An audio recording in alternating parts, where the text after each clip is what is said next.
dan mapitas y les dicen por dónde moverse para que estén a salvo, etcétera.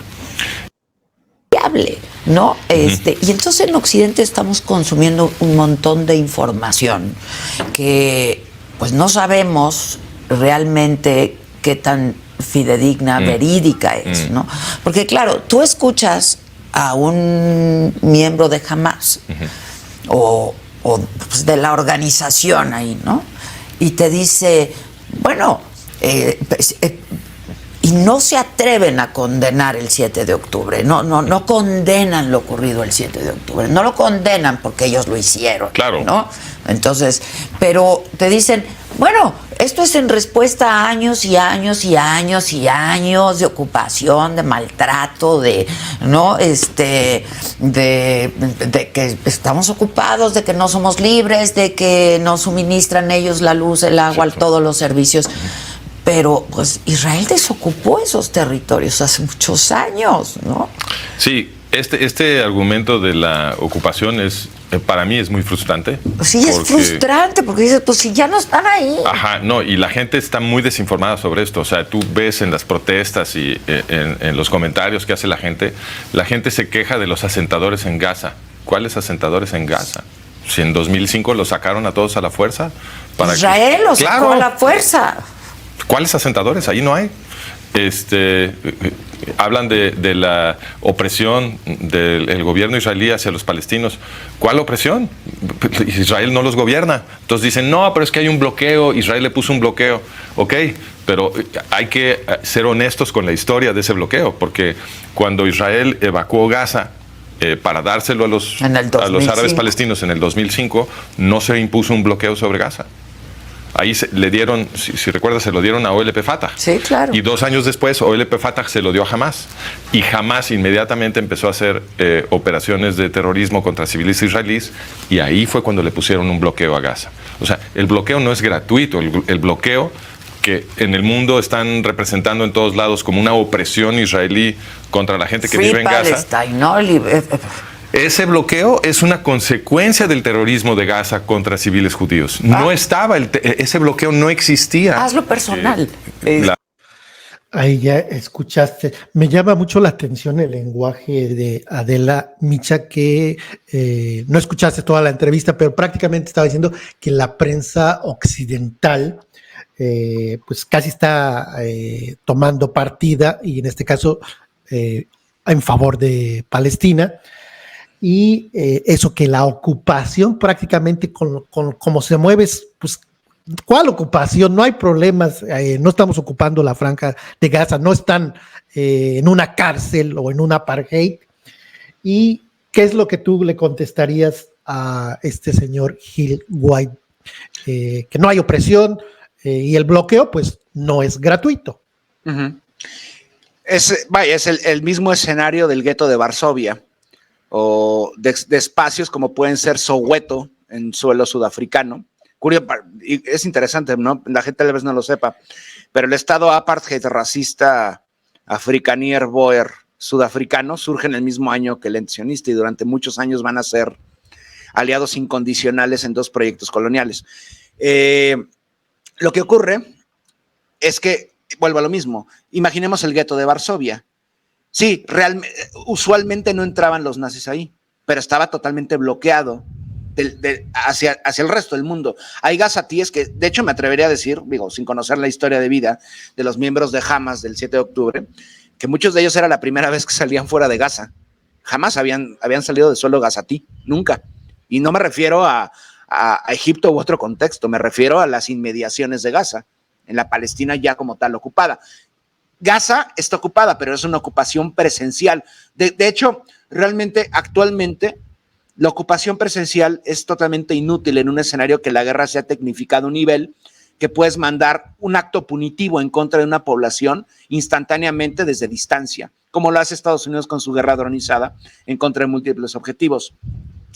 ¿Por qué es una ocupación y por qué es una opresión? En primer lugar, porque se le restringe de la población de Gaza, solo el 30% tiene agua potable, solo el 30% tiene electrificación, no hay combustible, no hay recursos, porque entendamos también que el ente sionista busca normalizar las relaciones con Egipto, que lo logra con el periodo de Sadat, porque obviamente Cuando firman la paz, les entrega el Sinaí, de regreso del ente sionista a Egipto. Pero una de las cláusulas es, ustedes van a ser nuestro escudo frente a la población gazatí en el suroeste. Precisamente por eso es la importancia de Egipto. Por eso la inutilidad de Egipto y la traición de los pueblos musulmanes o árabes a la causa palestina, comenzando con Egipto y siguiendo por Jordania, que hizo exactamente lo mismo, pero del lado nororiental del territorio de la Palestina ocupada, ¿no? Ahora bien, sin agua, sin electrificación, y curiosamente, lo que hace siempre el ente sionista, y estoy seguro que conocen esta narrativa, es decir, hubo un bombardeo en Gaza por parte de Israel en contra de objetivos de Hamas o la yihad islámica. Por supuesto, no hay objetivos de Hamas o la yihad islámica. Lo que hacen constantemente es un acto punitivo por la misma existencia del pueblo palestino para recordarles quién controla la zona. Es el objetivo, desmoralizar constantemente a la población. Y vuelvo a lo mismo que mencioné hace ratito. ¿Cuál era la opción de Palestina? Continuar viviendo este etnocidio lento o levantarse sabiendo cuáles iban a ser las consecuencias, ¿no? Ahora bien, también mencionó, por ejemplo, otros escenarios de bloqueo, y creo que se puede comparar muy bien con el caso cubano, ¿no? Que también es un bloqueo, estrangulamiento económico que lleva, pues, décadas prácticamente, ¿no? Y ahí se ve justamente cómo las perversiones por parte del imperio, el cambio de léxico y el cambio de conceptos. Esto no es una ocupación porque las tropas sionistas no están ahí, pero tenemos el caso, por ejemplo, de Cisjordania. Las tropas sionistas y los colonos sionistas sí están ahí. Son dos escenarios distintos en Palestina. Uno, la ocupación e invasión por parte de colonos fanatizados en el contexto cisjordano, y los bombardeos punitivos consecutivos de vez en cuando, cada vez más frecuentes, en contra de Gaza. Son dos escenarios, dos aproximaciones a un acto de colonial atroz. Entonces, sí hay ocupación, pero no es una ocupación, digamos, a la usanza de lo que eran las ocupaciones del comienzos del siglo XX. Y hay un muro, ¿no? Sí, además hay un muro, por supuesto. Y volvemos a lo mismo. Vaya, si no fuera una ocupación, lo que utilizan en esta narrativa es el muro sirve para defendernos. Pero igual así ocurren ataques dentro de su suelo, por parte teóricamente de Hamas o la yihad islámica. El muro sirve en primer lugar, para marcar una separación étnica por parte del opresor y la opresión. La fantasía del opresor que vive atrás, que todo vive en esta utopía, en este Walden 2, fomentado también por la cultura estadounidense, que se empata mucho con la entrevista que mostraste ahorita, ¿no? Es lo que a mí más me sulfura a veces, lo que a veces sí me hace perder la cabeza, es la frivolidad con lo que cuentan las cosas.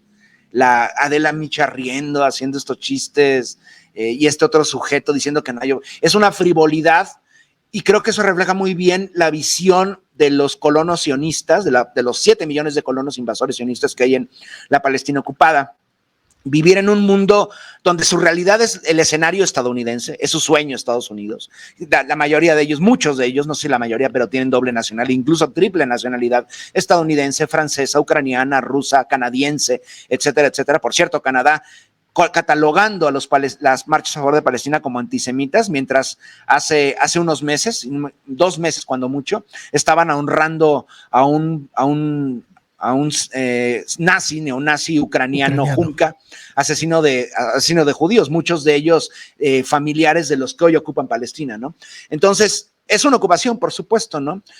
Pero lo que utilizan es el cambio de narrativa, siempre es cambiar la narrativa, cambiar el discurso, no están físicamente ahí, los bombardeamos porque son terroristas, y lamentablemente, como ellos se escudan en seres humanos, hay daños colaterales, etcétera, etcétera, etcétera. Pero lo que hemos visto en las últimas 4 semanas, en esta narrativa, es espeluznante, porque uno pensaría, bueno, sí, es el gobierno sionista, es el régimen sionista, ¿no? La población de la Palestina ocupada, los israelíes, pues no están en esta lógica fanatizada, pero es todo lo contrario. Estamos viendo población, en TikToks hay una tendencia de la población sionista actuando, burlándose de los palestinos muertos o con familiares muertos.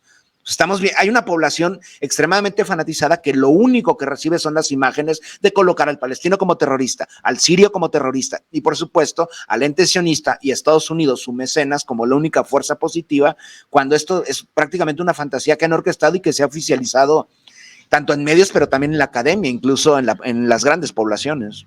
Y las personas que viven en la franja de Gaza viven prácticamente en una prisión porque no pueden trasladarse a la parte de Cisjordania o a la parte de Israel, al menos que tengan permisos. Es una prisión y donde hay muchas carencias, donde la mayoría de las personas dependen de la ayuda humanitaria extranjera de las Naciones Unidas y extranjera, donde la mayoría de la población, una gran parte de la población es menor a 15 años. Y dice este señor, pues el bloqueo no es gratuito, dando a entender que el bloqueo se lo ganaron por portarse mal por los actos terroristas en suelo israelita. 2,5 millones de personas, por cierto. 2 millones en un territorio del tamaño poquito más grande que Iztapalapa. Y las personas que viven en Gaza son los descendientes de... Son palestinos. Hay como dos, digamos, de grupos de personas, descendientes hay dos grupos palestinos mayoritarios en Gaza. Uno son los gazatíes que viven ahí desde desde hace cientos de años, tanto cristianos como musulmanes, principalmente musulmanes, pero también había una gran población cristiana, principalmente griegos ortodoxos. Una de las iglesias más antiguas de la cristiandad se encuentra en Gaza.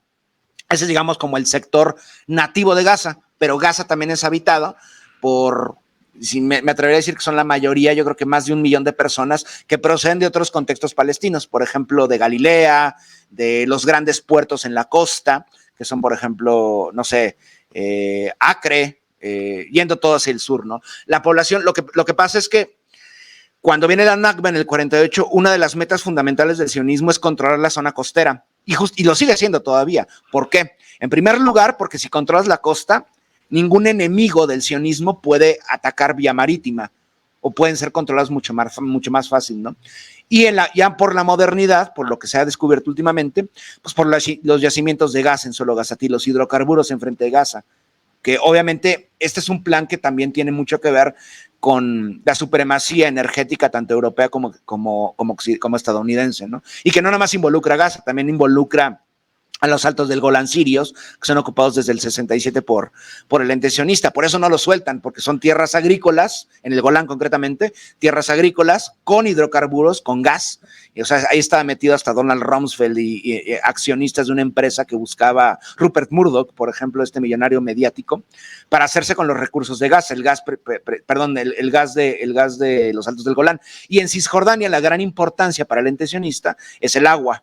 Gran parte, en el subsuelo está repleto de algo en Cisjordania y es fundamental también para la supervivencia del ente sionista, y más si lo que buscan es que lleguen más invasores y colonos por parte de Occidente de ascendencia judía o incluso conversos al judaísmo.